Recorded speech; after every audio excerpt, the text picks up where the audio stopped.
Hello YouTube, welcome back to a brand new video. My name is Kevin and this is the Red Pilling channel. So it's been over a week or so, maybe a little bit more since I last posted a video. I just been really busy with things and stuff, and um also there's this next thing about to talk about in regards to the Epstein divide that we're seeing right now. I wanted to wait to make sure I knew exactly what was happening before I made an opinion on it. And so a lot of people are upset right now among the MAGA crowd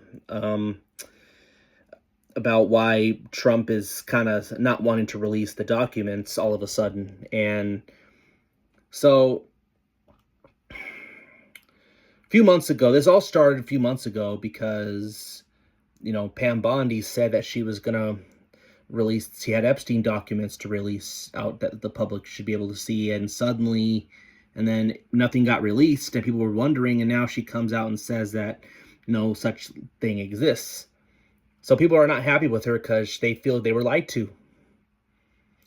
At best, terrible communication, and Americans want some transparency right now. And, they feel somebody's lying here and somebody's afraid of something. And so it was so bad, the intense heat between Pam Bondi, the Attorney General, and then Kash Patel, the FBI director, and some other, I think he's in the FBI too, Dan Bongino. There was a huge divide among them, and so bad that they were all Dan Bongino. He used to be a former conservative talk show host, so if you're a conservative, you probably are familiar with him. And FBI director Kash Patel. It was so bad that they were about to resign because they were so upset with her.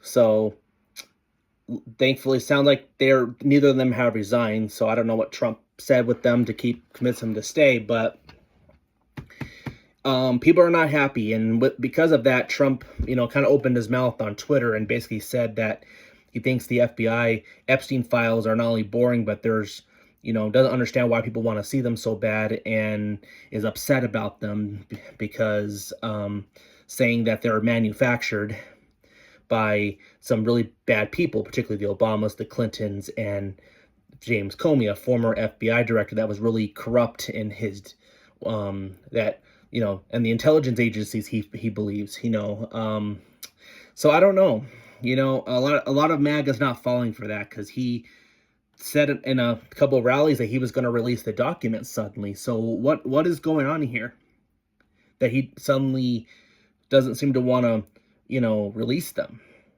And so, and obviously, new polls have come out and some people are not, he's tanking in the polls a little bit. Now polls aren't everything. There's only one pollster that I definitely trust in regards to transparency, accuracy, and I give you a solid background of where the data is actually at.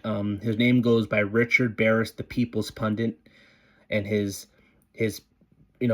polling company is called the Big Data Poll.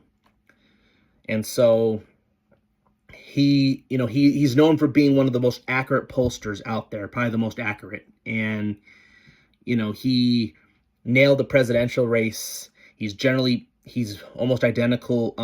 He was pretty good for the midterms the last time as well, and a lot of other presidential race. I mean, he's generally the most accurate, and sadly, a lot of the biased pollsters hate him for it.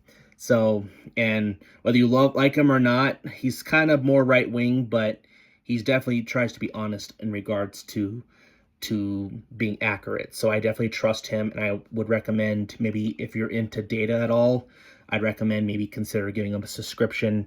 If you have an X account, maybe follow him on X if you have. But I can put his link, YouTube channel on the bottom so you can subscribe. So anyway, so the poll sorry to ramble, but the poll numbers, he did a poll the other day, and it's clear that his poll came out that Trump right now is roughly around 50-50.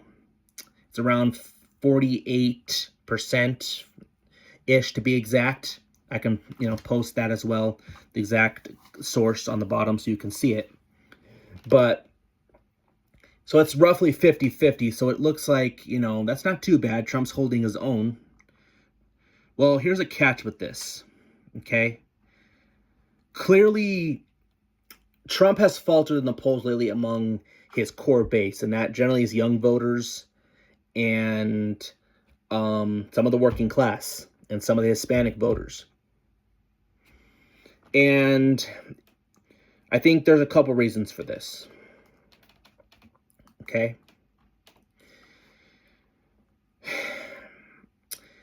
Barris was, made a good point, as well, that, it's not necessarily Epstein itself, but it's the proxy state, the proxy problem. It's more of the big guy versus the little guy, or the working class versus the ruling class person. The little guy is the working class. And all they see is our ruling class getting away with everything. And the reason they feel the Epstein files are so important, it isn't because of Epstein.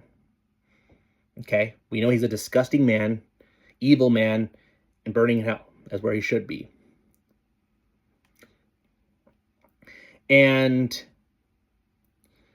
But people see Epstein as he sees that Americans, particularly the MAGA, the conservatives, they look at this case and they see this as the clog that's keeping the deep state together. They feel he's the ingredient of all the problems we're dealing with, because they believe Epstein was an intel agent working for the intelligence agencies. And the question is it for America or for a foreign country? I'm just going to say a lot of people think he was working for an intel agency under a certain country where its first letter starts with an I. I'll just leave it. I think you know who I'm talking about, but that's what people think. There hasn't been official confirmation yet, but people wonder who did Epstein work. Who is Epstein exactly? Because we know he was a trafficker, but why? And how did he get so rich? People don't understand how he got so rich. He was a math teacher with no degree that suddenly is making millions, maybe billions of dollars. And people wonder, how did this happen? And who did he work for? Well, the media didn't want to talk about that. Nobody really wanted to talk about that. So they believe Epstein was working for a blackmail. They believe he was working for some ring to use as a way to blackmail our leaders, to control our leaders. And they think a certain country with an I is behind that. Now, there's no evidence of that, but whether it was Israel or another country, or our own country, somebody is blackmailing our leader. That's what people are confirmed to believe, that someone was blackmailing. And they believe Epstein is part of that. And they see him as the ingredient for all the crap we're dealing with in regards to the Russian Gate scandal, even getting him killed. He had not just one assassination in Pennsylvania, he had another one where that crazy guy that was a Ukraine supporter that nearly tried to shoot him in his own golf course. They tried to kill him, and they tried to kill Trump, and he might have been under that as well. So, people want to know, who are these people? And people are sick of is these people keep getting away with everything. Anywhere between getting away with terrible things against children to just corruption. And people see this as the recipe to bring down the swamp. And they see it so strained that Trump is suddenly so against doing that. So Trump ends up being right a lot of times. And when it's all said and done, he ends up having the last laugh because he ends up being right. Now, I do not believe it's because he was on the documents. And if his name was, that's not because he was necessarily doing things against children. Because we already know you see him with pictures, but it's pretty clear Trump's not into underage girls. He's clearly, you can tell who Trump likes, and it's not that. So no, I don't believe he did anything illegal. But there might be people, in his administration that have, and certain powerful people. Now, what's strange to me is all the Democrats suddenly want it to be released, but Republicans don't. There was a vote on that. So, like, what's happening? And Trump believes that they were manufactured. That this whole thing is really just manufactured. It isn't even the correct evidence. It's just manufactured by the Obamas and the Clintons as a way to try to hurt him. So, and it's not wrong. They faking things is not uncommon in DC as a way to try to bring them down. Try to alter the list to make it look like he was the one doing terrible things and they weren't. Because I think we all know what the Clintons were up to. We all know, if anything, there's more evidence that they were good friends with Epstein than even Trump was. And Trump kicked, Epstein out of his own Mar-a-Lago when he saw that he was being way too inappropriate with an underage girl. So I think that tells you where the evidence is at right now.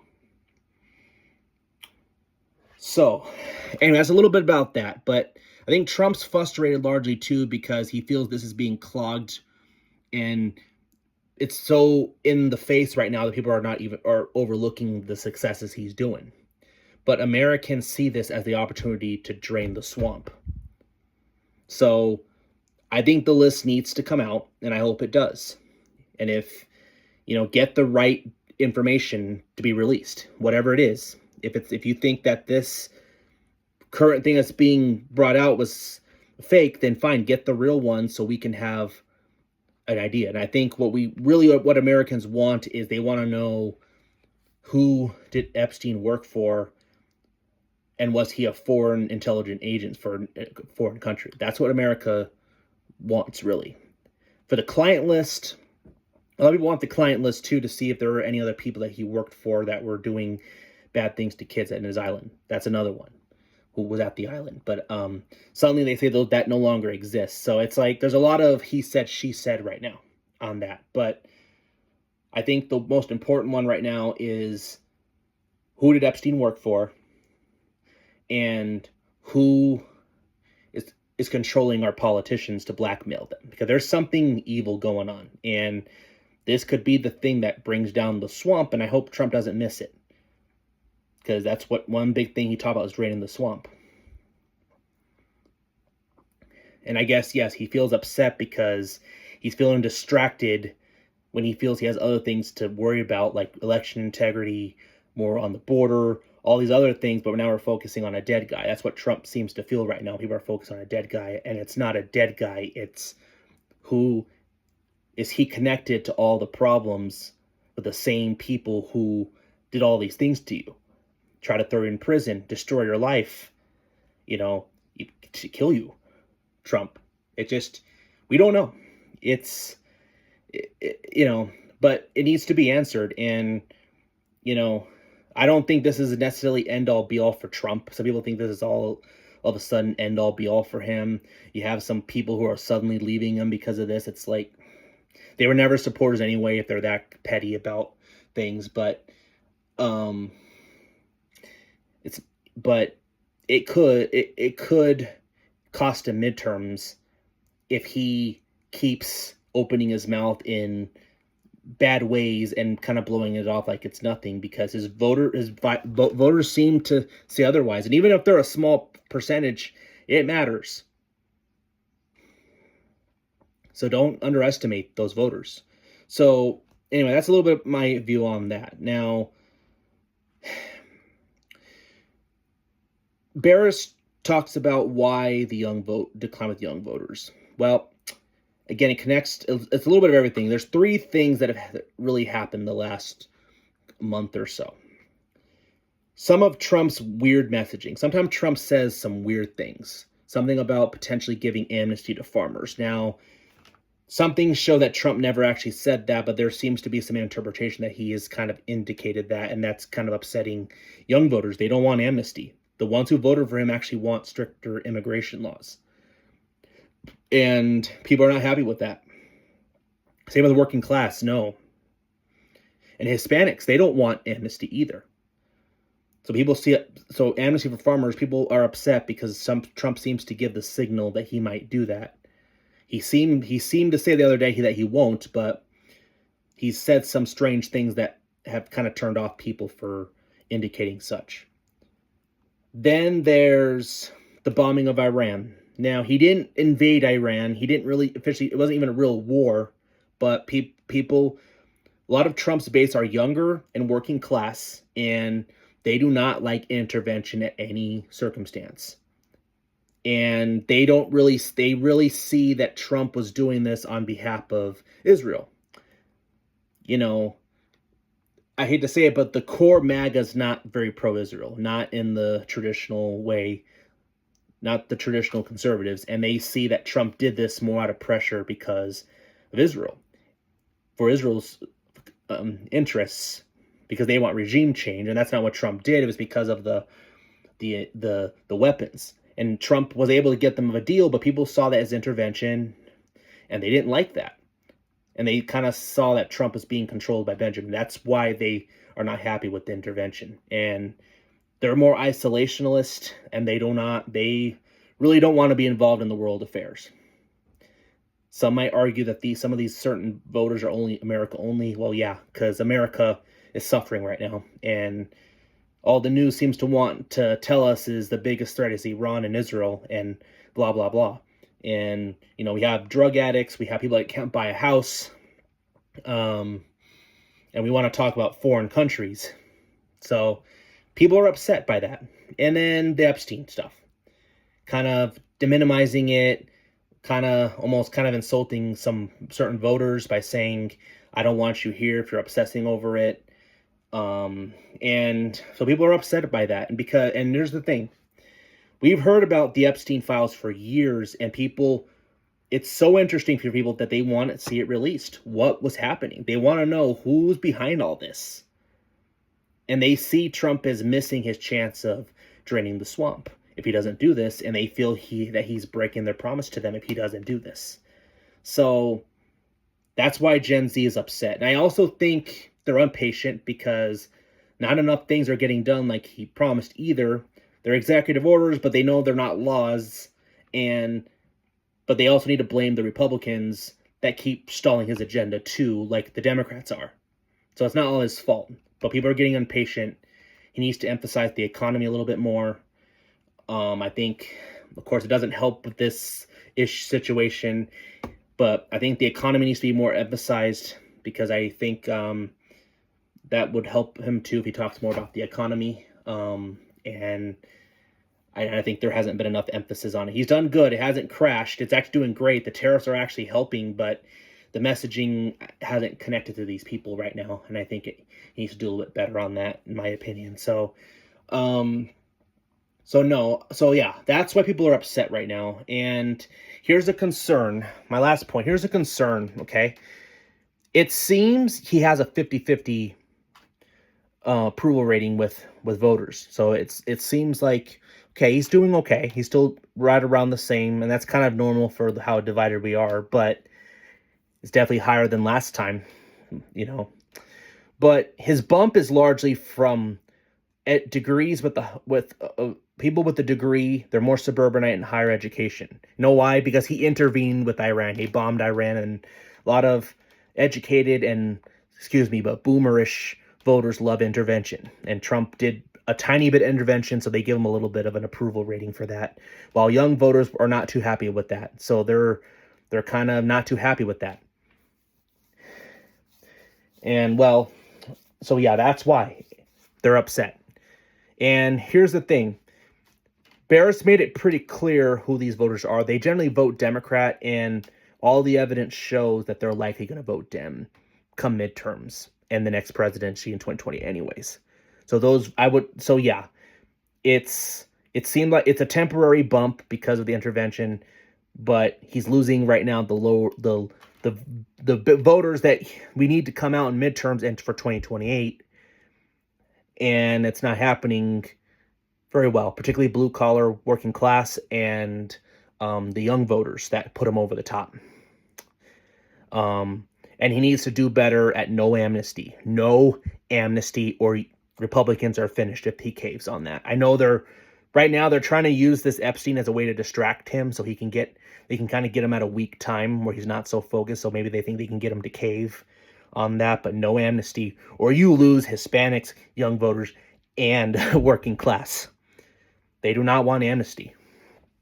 We voted for mass deportation. So that's a big one. I think that will really define his legacy of how he holds on that issue, because he's always held firm on that. And immigration is the largest issue right now in this country, with the key voters that matter, that put him over the top. So anyway, it doesn't mean it's done yet. He has time to turn things around, but with the pressure, he may end up realizing he needs to release the documents. But there needs to be transparency with this whole administration. And it's not all his fault. There's Bondi saying something that was not true, did not help the situation. But, if he wants to help his legacy more and he wants to drain the swamp, they need to release those documents. So whether they were real, whether these were fake or not, well, then go find the real ones. Whatever it is, you need to be honest. You need to be transparent. You need to come out and let Americans know so they know what's going on. And right now, no one seems to want to answer questions. So I cheer for Trump. I voted for him 3 times. I want him to succeed. I pray for him. Pray to God protect him, because we're about a year when he would think what happened to him. He was millimeters away of his life being taken away. So, and the Republicans got to get their act together, because they're doing everything they can to throw this midterm away, because they want him to be powerless so they can do what they want. And they want to pass amnesty. Republicans really are the ones trying to pass amnesty. It boggles my mind how dumb Republicans are and how much they have for their voters. And hate to say it, but our ruling class are the party of donor. They only represent their donor interests, not the American people. And that's what that's the problem. So whether you hate Trump or not, Republican Party is in big trouble in 2028 when Trump's gone, right, as of now, because they show they're nothing but a grift without supporting Trump policies. So I don't know, but I cheer for Trump, pray for him, but keep doing what you're doing, get things done, but don't, it's either be quiet on the Epstein stuff or, work to get them released, do something, because doing nothing and just whining on X it's only going to turn more people off, and I don't want that to happen. So, and we can't afford that. We have an important race in less than 2 years now. So, that's all I have. If you think I'm wrong on anything I said, please let me know. Like I said, I'm not rooting for him to fail. I want him to succeed. I'm one of his biggest one that wanted him to succeed, but he's, still been the most America first in my lifetimes since, maybe Reagan, or maybe Eisenhower, maybe Kennedy, but it's been a long time. So like I said, that's all I have for now. Like I said, I'm going to link Barris's link to the bottom if you want to listen to how he go more in depthly of the data of the recent study of what he found. But anyway, if you like this video, please please comment if you have anything to add, subscribe if you like this channel, and hit the bell for notifications. The Red Pilling channel out.